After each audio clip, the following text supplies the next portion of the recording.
नमस्ते प्यारे बच्चों, welcome back to the series discussion of paper CBSE 12th physics 2020।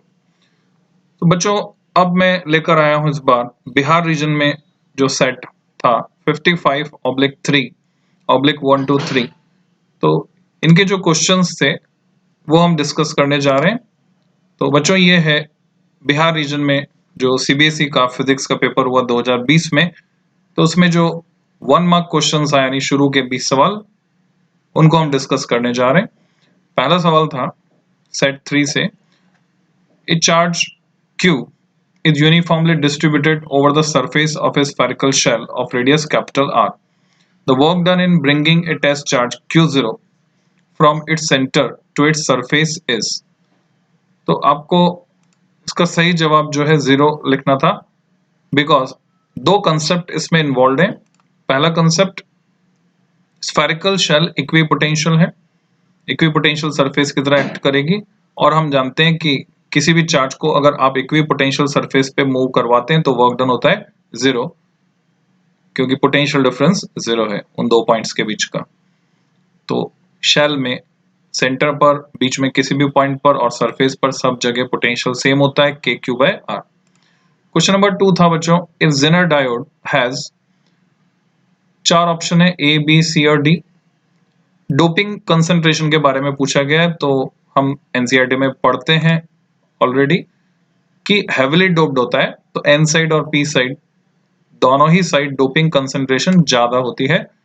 जैसा कि आपको मार्क भी करवाया था एनसीईआरटी में, zener diode is fabricated by heavily doping both p and n sides of the junction.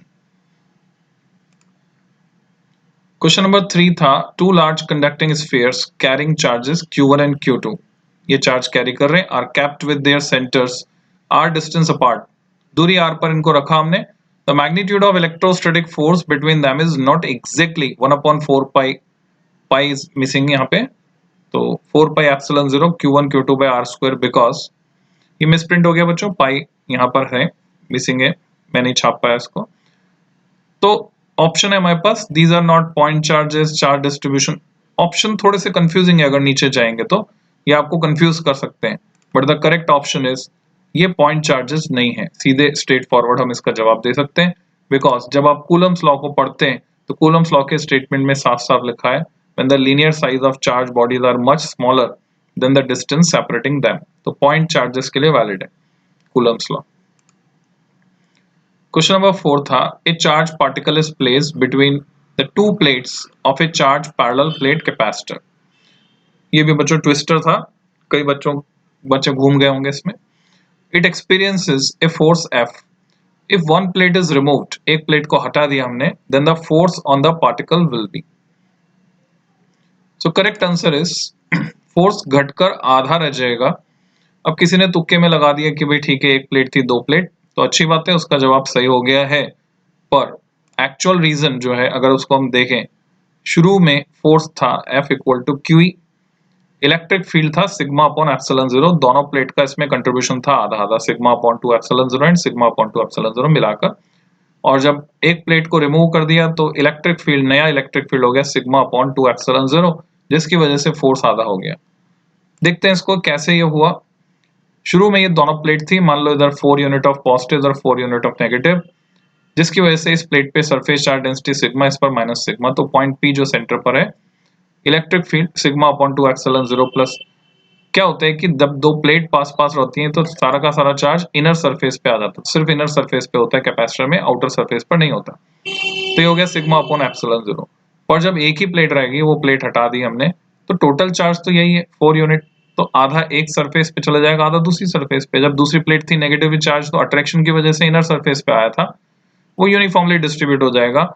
अब ये metal plate 2 sheet of charges की तरह बिहेव करेगी, पर सरफेस चार्ज डेंसिटी हो गई sigma bye 2 for each.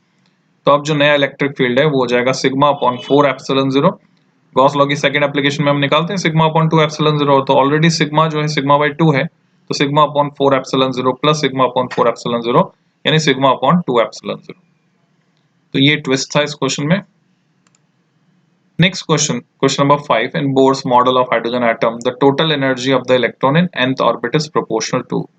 which one straightforward question था, answer 1 upon n square, D option is correct. हम जानते हैं ई एन टोटल एनर्जी का expression -13.6 upon n square electron volt, so correct option is D. Question नंबर 6 था, a uniform wire 16 ohm resistance का है, उसको हमने मोड़ा bent round in the form of a circle, circle बना दिया। When connected in A circuit, circuit में जब जोड़ते हैं between its two diametrically opposite points, it's effective resistance will be, तो उसका इफेक्टिव रेजिस्टेंस क्या होगा। तो आप ये कैलकुलेट कर सकते थे इजीली, पैरेलल कॉम्बिनेशन ये बन रहा है, पूरा 16 था, 8 ओम ऊपर आएगा 8 ओम नीचे, तो डायमेट्रिकली अपोजिट पॉइंट्स के पीछे बचेगा 4 ओम, 8 और 8 का पैरेलल इक्विवेलेंट। क्वेश्चन नंबर 7 पे आते हैं, a region has a uniform magnetic field in it, आपको दिया हुआ है मैग्नेटिक फील्ड वहां यूनिफॉर्म है, proton enter into the region with velocity making an angle of 45 degree with the direction of magnetic field, तो मैग्नेटिक फील्ड के direction के साथ 45 डिग्री पर ही आ रहा है, तो हम जानते हैं Q times V cross B, ये फोर्स उस पर लगने वाला है। In this region the proton will move on a path having the shape of a, ये अच्छे से आपको पढ़ाया जाता है कंपटीशन की क्लास में भी, बोर्ड में भी, एनसीईआरटी में भी आपने देखा हो तो डायग्राम बना हुआ है। The correct option is helix, D is correct option. ये डायग्राम आपको फिगर 4.6 एनसीईआरटी में मिल जाएगा, इंपॉर्टेंट कंसेप्ट था, मार्क करवा रखा था मैंने एनसीईआरटी में। Next question number 8, an isosceles right angle current carrying loop PQR, जैसा कि आप ये देख रहे हैं, is placed in a uniform magnetic field B, B magnetic field equidistant parallel line से दिखा है uniform magnetic field pointing along PR, P से R के पैरेलल है, PR के पैरेलल है। If the magnetic force acting on the arm PQ is F, PQ arm में force जो काम कर रहा है वो F है, then the magnetic force which acts on the arm QR will be, QR पे काम करने वाला मैग्नेटिक फोर्स कितना होगा। बच्चों लेवल है क्वेश्चन में, अच्छा सवाल है, आपको कंफ्यूज करता है इसका आंसर F या -F, कुछ बच्चे जल्दबाजी में F/√2 भी लिख सकते हैं, सो लेट्स चेक कि कैसे ये होगा, इसका सॉल्यूशन देखते हैं।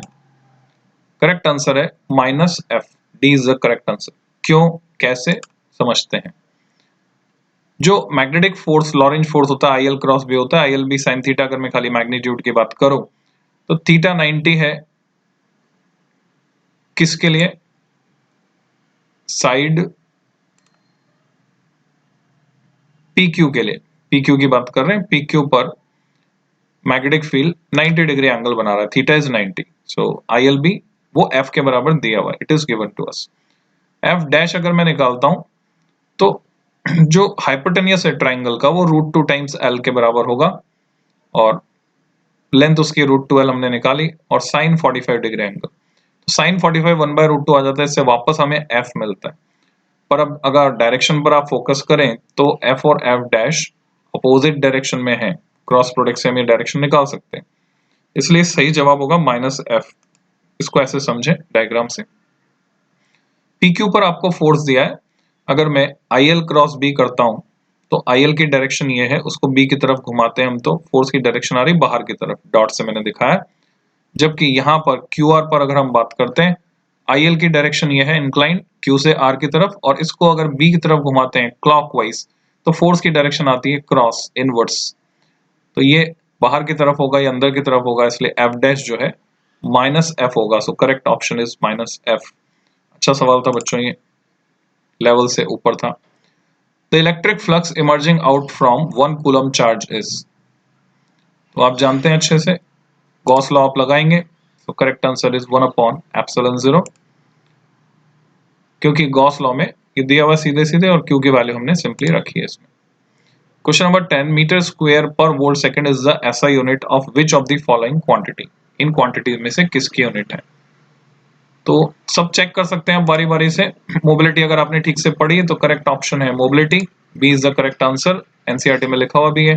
ऐसा unit of mobility is metre square पर वोल्ट सेकंड, जिसको लिखने का तरीका यहाँ पर इस तरह से है। Next question, fill in the blank, the shape of the wave front originating from a point source of light, तो हम जानते हैं स्फेरिकल होता है, ये फिगर 10.1 में मेंशन्ड है, पॉइंट सोर्स यानी spherical. Question number 12. In photoelectric effect, the number of emitted photoelectrons is proportional to dash of incident light. तो जितना ज्यादा इंटेंसिटी उतना ज्यादा नंबर, तो यहाँ ब्लैंक में आना था बच्चों, फिल इन द ब्लैंक में इंटेंसिटी। ऑप्शन में था दूसरा, और light of frequency new is incident on A photo sensitive surface of threshold frequency new 0, जबकि न्यू ग्रेटर देन न्यू 0 है। तो फोटो इलेक्ट्रिक एमिशन हो रहा है, the value of kinetic energy of the emitted photo electrons will be, तो हमें ये Einstein photo electric equation से लिखना था, half m v square equal to h nu minus nu 0। Question number 13, Young's double slit experiment की बात हम कर रहे हैं। If the monochromatic source of light is replaced by another monochromatic source of shorter wavelength, lambda को हमने कम कर दिया, the value of fringe width, तो फ्रिंज विड्थ का एक्सप्रेशन आपको ध्यान में लाना होगा, beta equal to lambda capital D by small D. अगर आप लैम्डा कम कर दोगे तो नेचुरल है फ्रिंज विड्थ डिक्रीज हो जाएगी। Question number 14, the refractive index of material of a converging lens is 1.5। 1.5 refractive index इसका है। Air is replaced by medium of refractive index of 1.6। Lens को हमने ऐसे मीडियम में रखा जिसका रिफ्रैक्टिव इंडेक्स लेंस के मटेरियल के रिफ्रैक्टिव इंडेक्स से ज्यादा है। Then the lens will now behave as a, तो करेक्ट ऑप्शन है डाइवर्जिंग लेंस, यानी कन्वर्जिंग लेंस जो था वो डाइवर्जिंग बन जाएगा, डाइवर्जिंग होता तो कन्वर्जिंग। ये हम पता लगा सकते हैं लेंस मेकर्स फॉर्मूले से, 1/f इक्वल टू म्यू कह लें या एन कह लें, n minus 1 times 1/r1 minus 1/r2। वहां से फोकल लेंथ की जो वैल्यू है नेगेटिव आ जाती है जब हम रिफ्रैक्टिव इंडेक्स की वैल्यू 1.6 रखते हैं। सो 1.6 के हिसाब से रखते हैं तो वो छोटा पड़ता है, n की वैल्यू n रिलेटिव रखना होता है वहां पे, तो n रिलेटिव जो है वो कम हो जाएगा, less than 1। 15, the value of Brewster angle for air glass interface is π/3। तो आपको फॉर्मूला पता है म्यू इक्वल टू 10 IB, तो π/3 यानी 60 डिग्री, तो 10 60 डिग्री इज √3। तो स्ट्रेट फॉरवर्ड, यहाँ फिल इन द ब्लैंक में आपको पढ़ना था √3। ब्रूस्टर लॉ बेस्ड क्वेश्चन था। Question number 16, what is the value of power factor of A series LCR circuit at resonance. तो सभी लोग जानते हैं रेजोनेंस पे पावर फैक्टर 1 होता है, cos phi is power factor, it is 1 at resonance। Question number 17, in which orientation of the armature coil of an AC generator relative to the magnetic field will the induced EMF be maximum। बच्चों आपको ध्यान में आ रहा हो एक diagram आपने AC generator में बनाया हो ग्राफ, या आप फॉर्मूले से देख लें E equal to E0 sin omega t। तो जब थीटा 90 होगा नहीं ओमेगा t π/2 होगा, तो कॉइल का जो प्लेन है वो पैरेलल होगा मैग्नेटिक फील्ड लाइंस के, जिससे कॉइल के प्लेन का परपेंडिकुलर थीटा इक्वल टू 90 बनाएगा। आपको ध्यान आ रहा होगा डायग्राम, तो स्टेज 2 से हम इसको रिलेट कर सकते हैं। उस समय पर ईएमएफ होगा मैक्सिमम जब थीटा होगा 90 degree. Question number 18, mention the contribution of Indian physicist J C Bose in the production of electromagnetic waves.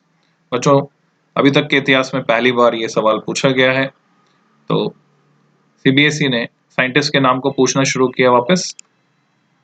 J.C. Bose produced and detected the presence of electromagnetic waves having frequency greater than that obtained by Herd। और अगर आपको data याद था तो data भी आप लिख सकते थे, ये डिटेल आपको एनसीईआरटी में मिल जाएगी। Just 7 years after Hertz, Jagadish Chandra Bose जो कि कलकत्ता में काम कर रहे थे, उन्होंने 25 मिलीमीटर से 5 मिलीमीटर तक वेवलेंथ वाली वेव्स को न केवल बनाया, उनको डिटेक्ट भी किया। तो ये है हमारे भारतीय वैज्ञानिक J C Bose. Question number 19, in an AC circuit the applied voltage and flowing current are E equal to E0 sin omega t and I equal to I0 sin omega t plus π/2। जैसे आप इस एक्सप्रेशन को देखते हैं, phase का difference आपको दिख रहा है π/2 है। What is the average power consumed, average power का फॉर्मूला दिमाग में लाएं, it is VRMS IRMS cos phi, तो cos phi की जगह π/2, तो सब कुछ 0 हो जाता है। So correct answer for 19 is 0। और मैं आपसे पूछा what happens when a block of metal is kept in a varying magnetic field। तो फोकाल्ट ने डिस्कवर किया था बच्चों की एडी करंट्स इंड्यूस हो जाएंगे उसमें because of change of magnetic flux associated with it। Question number 20, name the electromagnetic radiations which may cause sunburn, write their wavelength range। तो यहां तक तो ठीक है, सनबर्न तक तो सबने कर दिया होगा, पर जब वेवलेंथ की बजाय वेवलेंथ रेंज इस बार के पेपर में विशेष देखने को आया कि उन्होंने रेंजेस पूछी हैं, अदरवाइज अब तक खाली वेवलेंथ या फ्रीक्वेंसी पूछा करते थे। तो बच्चों ये अल्ट्रा वायलेट है, अब इसको लिंक कर सकते हो आप, वायलेट का जहां एंड हो रहा है 400 नैनोमीटर और जहां से स्टार्टिंग हो रही है एक्स रेज की, 1 एंगस्ट्रॉम से जस्ट पहले 10 नैनोमीटर, तो आप समझ सकते हैं ये 400 नैनोमीटर से 10 नैनोमीटर, ये है अल्ट्रावायलेट की रेंज। सेट 55/3/2 से जो क्वेश्चन डिफरेंट थे इस सेट में, वो भी डिस्कस कर लेते हैं हम। A charge q is kept at the centre of a circle of radius r। Charge q को हमने रख दिया सेंटर पर। Test charge q0 is carried from point x to the point y on this circle such that arc xy subtend angle of 60 degree. आप इसका diagram बना सकते हैं, इमेजिन कर सकते हैं eight the centre of the circle. पर वो सब डमी डेटा दिया आपको कंफ्यूज करने के लिए। आपसे पूछ रहे हैं amount of work done in this process will be. आपको पता है हर साल इक्विपोटेंशियल सरफेस पे क्वेश्चन आता है, घुमा घुमा के अलग अलग तरह से उस सवाल को पूछते हैं। तो करेक्ट आंसर इज 0, बिकॉज ये जो सर्कल है जिसपे हम घुमा रहे हैं ये इक्विपोटेंशियल सरफेस है। क्वेश्चन नंबर नेक्स्ट क्वेश्चन है an electric dipole consisting of charge plus Q and minus Q separated by distance r। उसको हमने सिमेट्रिकली रखा eight the centre of imaginary sphere of radius capital R, जो कि small r से बड़ा है। तो उसके सेंटर पे हमने डाइपोल को रखा। तो हम जानते हैं डाइपोल की वजह से नेट फ्लक्स 0 है, जितना आएगा उतना जाएगा। हमने एक और पॉइंट चार्ज q रखा सेंटर ऑफ द स्फीयर पे। आपसे पूछा नेट इलेक्ट्रिक फ्लक्स, तो गॉस लॉ की सीधे सीधे एप्लीकेशन है। तो आप जानते हैं correct option is b, q/ε0। Next question, a parallel plate capacitor is charge to V volt. V volt तक चार्ज किया बाय बैटरी। बैटरी को हमने डिस्कनेक्ट कर दिया और जो सेपरेशन है प्लेट्स के बीच वो आधा कर दिया। सेपरेशन आधा करने से कैपेसिटी C=ε0A/d डबल हो जाती है। तो कैपेसिटी इसकी डबल हो चुकी है। The new potential difference across the capacitor will be, ये हमसे पूछा जा रहा है। तो बैटरी को हम हटा चुके हैं तो अब चार्ज कांस्टेंट रहेगा। चार्ज ना आ सकता ना कहीं जा सकता, चार्ज कांस्टेंट रहेगा। तो ऐसी सिचुएशन में नया पोटेंशियल V होगा Q/C। और क्योंकि C कैपेसिटी डबल हो चुकी है, प्लेट्स के बीच के डिस्टेंस हमने आधी की, कैपेसिटी डबल हो चुकी है, ट्वाइस हो चुकी है, कैपेसिटी डबल हो चुकी है और डिनोमिनेटर में आ रहा है। तो करेक्ट ऑप्शन है A, इट बिकम्स V/2। क्वेश्चन नंबर 6, n resistors each of resistance capital R connected in series. पहले हमने सीरीज में जोड़ा, तो सीरीज में हो गया इक्विवेलेंट रेजिस्टेंस हो गया n टाइम्स R।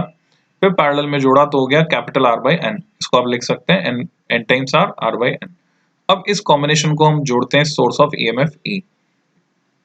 तो रेशियो पूछा आपसे हीट प्रोड्यूस पर सेकंड। हीट प्रोड्यूस पर सेकंड मतलब पावर, और पावर होता है V²/R, यहाँ इस केस में E²/R इक्विवेलेंट। तो E²/R इक्विवेलेंट सीरीज में अपॉन पैरेलल में अगर मैं लिखकर देखता हूं तो चीजें कट जाती हैं और मुझे मिलता है 1/n²। कैपिटल R तो कट जाएगा, 1/n² is the correct answer, आप लिखकर देख सकते हैं। तो दो फॉर्मूले काम आ रहे हैं इसमें, सीरीज वाला, पैरेलल वाला, और हीट प्रोड्यूस पर सेकंड का मतलब पावर।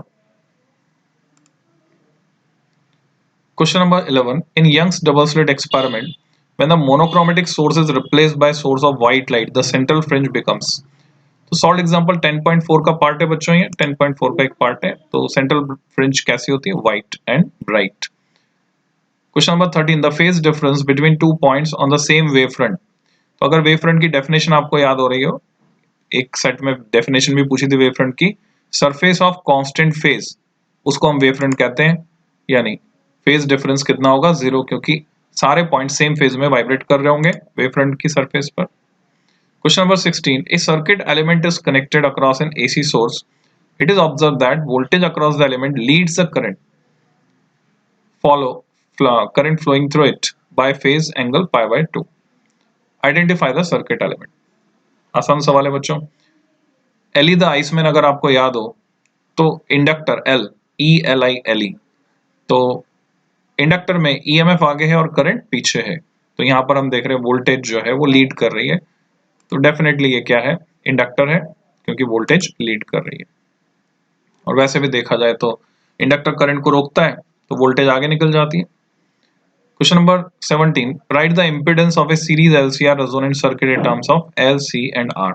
सीधे फॉर्मूला पूछा है आपसे। अब ये गौर करें, इंपेडेंस लिखने का मतलब ये नहीं कि खाली आप मैग्नीट्यूड लिख दें, उसके साथ आपको फेज एंगल भी बताना होगा। इंपेडेंस Z का मतलब √R² plus ω_L minus 1/ωc का होल स्क्वायर, और साथ में phi tan inverse ω_L minus 1/ωc upon R। Phi भी आपको बताना चाहिए। ये और बात है कि इस साल जो है शायद सुनने में आ रहा है काफी ग्रेस मार्क्स भी मिलेंगे, लूज मार्किंग होगी, क्योंकि कुछ क्वेश्चंस टफ दे दिए थे। बचे हुए क्वेश्चंस जो है वो भी हम डिस्कस करेंगे आगे के वीडियो में। Next question, which physical quantity associated with an electromagnetic wave does not change when it propagates from one medium to another medium. आप जानते हैं स्पीड चेंज हो जाती है, वेवलेंथ चेंज हो जाती है, क्या चेंज नहीं होती? फ्रीक्वेंसी। तो करेक्ट आंसर है frequency of electromagnetic wave does not change. तो बच्चों आज के लिए इतना ही, फिर मिलते हैं अगले वीडियो में। Keep tune. चैनल जिन्होंने सब्सक्राइब नहीं कर रखा है सब्सक्राइब करें चैनल को। आपको पसंद आ रहा है, मेहनत लगती है काफी इस वीडियो को बनाने में, तो लाइक करें और शेयर करें, दूसरे बच्चों तक ये फायदा पहुंचना चाहिए। Thank you.